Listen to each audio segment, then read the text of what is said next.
The White House has had thousands of occupants over the years, from presidents and first families to White House staffers, chefs, and groundskeepers. So it's something of a marvel that in the 218-year history of the White House, only 10 people are known to have died inside the building, according to the White House Historical Association.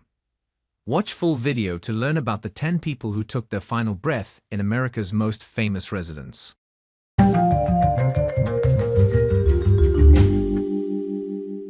William Henry Harrison.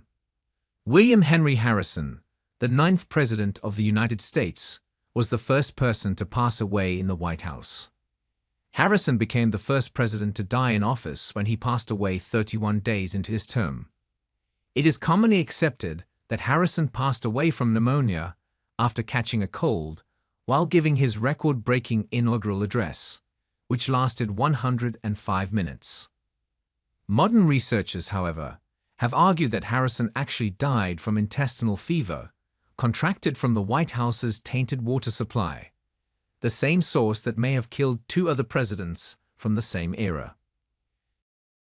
Letitia Tyler. Letitia Christian Tyler, wife of 10th President John Tyler, died of a stroke in 1842, making her the First Lady to die in the White House. 3 years earlier, she suffered a stroke that left her almost completely disabled, leaving her daughter Priscilla Tyler to perform White House hosting duties when John Tyler became president. Priscilla became the de facto First Lady following Letitia's death until the president remarried in 1844. Priscilla described her mother as the most entirely unselfish person you can imagine, according to the White House Historical Association. Notwithstanding her very delicate health, Mother attends to and regulates all the household affairs, and also quietly that you can't tell when she does it. Zachary Taylor.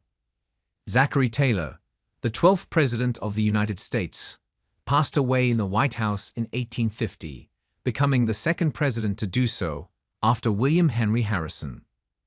Taylor died of a digestive ailment he likely contracted 5 days earlier, on July 4, when he drank a lot of iced milk and consumed a lot of raw cherries on a hot day in Washington, D.C.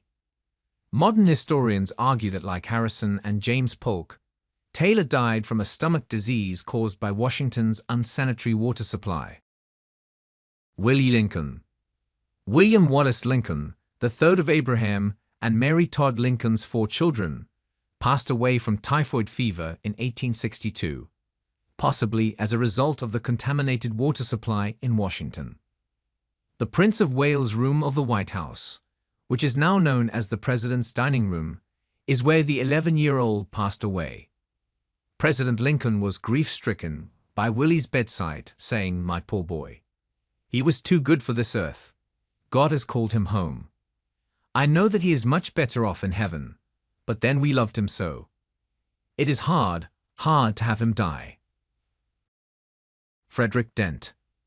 Before becoming the 18th President of the United States on March 4, 1869, Ulysses S. Grant and his wife Julia faced grave financial hardships for well over a decade.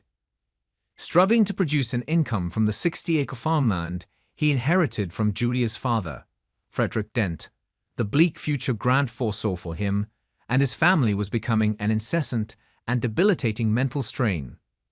Grant's hardships were only made worse by the unremitting belittling of his father-in-law, who openly chastised him as a failure, sending him falling into deeper despondency. Frederick Dent's relentless disparaging of his son-in-law continued even into Grant's presidency. On the cold winter evening of December 15, 1873, Grant found a respite from the struggles of office and his insufferable in-law by dining out with his wife and son Fred. The 3 returned to the White House close to midnight, only to discover their physician had been summoned to Dent's bedside.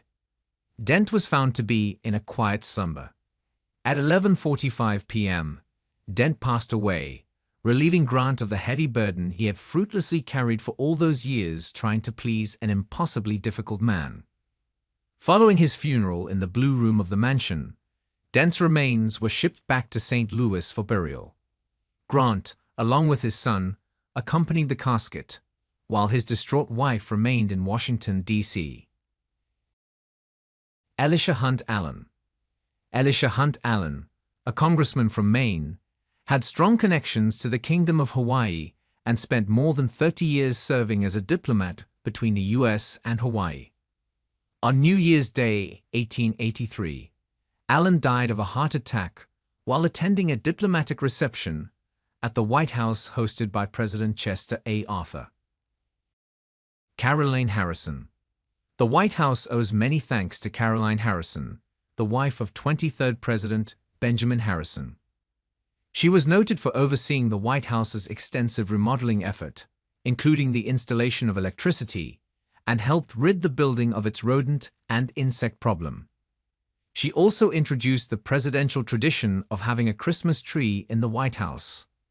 Harrison contracted tuberculosis in 1891 and died in the White House the following year.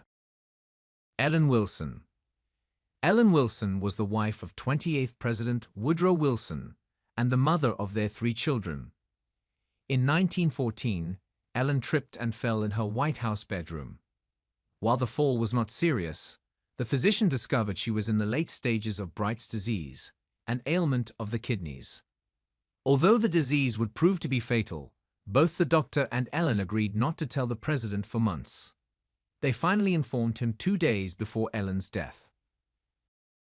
Charles G. Ross. Charles G. Ross, press secretary under President Harry Truman, was often publicly flagged by the members of the press corps, who claimed that he lacked much-needed administrative experience.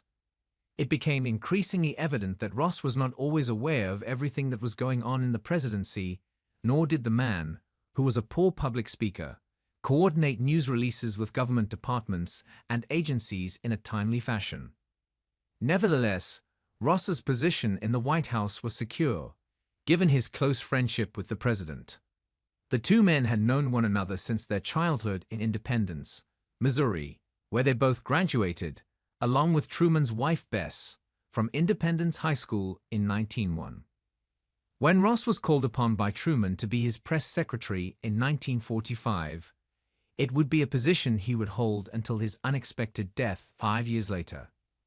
After giving a press conference on the morning of December 5, 1950, Ross returned to his office in the White House to prepare for his upcoming televised news statements scheduled for that afternoon.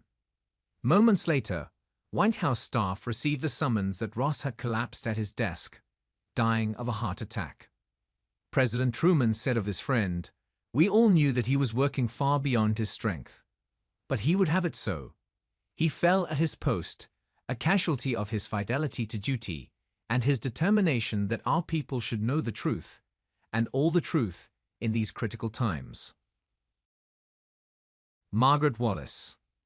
The most recent person to die inside the White House was Margaret Wallace, the mother of First Lady Bess Truman.